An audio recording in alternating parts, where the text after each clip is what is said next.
كنتم خير أمة أخرجت للناس تأمرون بالمعروف وتنهون عن المنكر وتؤمنون بالله. صدق الله العظيم.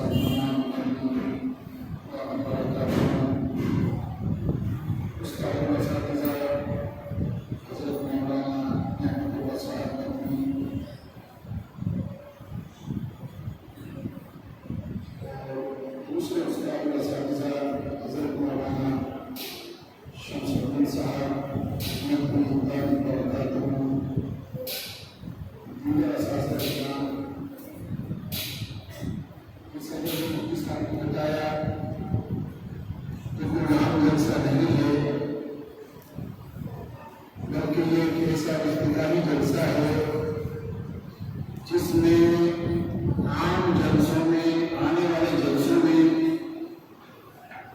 جن سے آپ کو مستقبل میں راستہ پڑنے والا ہے ان میں آپ کو کس طرح شرکت کرنا ہے اور کس طرح اپنی بات کو رکھنا ہے اور کس طرح اپنے پیغام کو پہنچانا ہے، تو یہ وہ جلسہ ہے جس میں یہ سب مشق کرائی جائے گی۔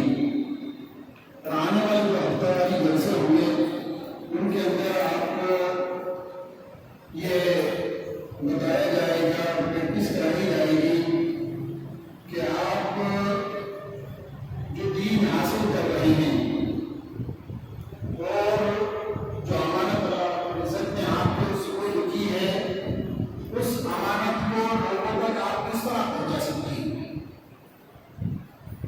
جس میں نے آیت تلاوت کی جس میں اللہ رب العزت کا ارشاد ہے کہ آپ خیر امت ہیں۔ خیر امت کا مطلب یہ ہوا کہ تمام امتوں کے مقابلے میں آپ کو ایک ایسی اہم ذمہ داری دی گئی ہے کہ جس ذمہ داری کو اگر آپ نے نبھایا تو آپ خیر امت ہوں گے، اور اگر ذمہ داری سے آپ نے روگردانی کی، راہ فرار اختیار کیا تو پھر آپ خیر امت نہیں آئیں گے۔ تو سب سے بڑی امانت جو آپ کے سپرد کی گئی ہے وہ توحید کی امانت ہے، امانت توحید۔ اور آپ کو یہاں پر اس ادارے میں، اس مدرسے میں جس زیور سے آپ کو آراستہ کیا جا رہا ہے، تو جس کے ارد گرد ہماری زندگی کی چکی چل رہی ہے، وہ محور جو ہے وہ توحید ہے۔ توحید کے مقابلے میں کوئی چیز اتنی عظیم نہیں ہے۔ تو یہ توحید ایک ایسی چیز ہے جس کو اللہ رب العزت نے ہر انسان کے دل میں ودیعت فرما دیا ہے۔ کل مولود یولد علی الفطرۃ۔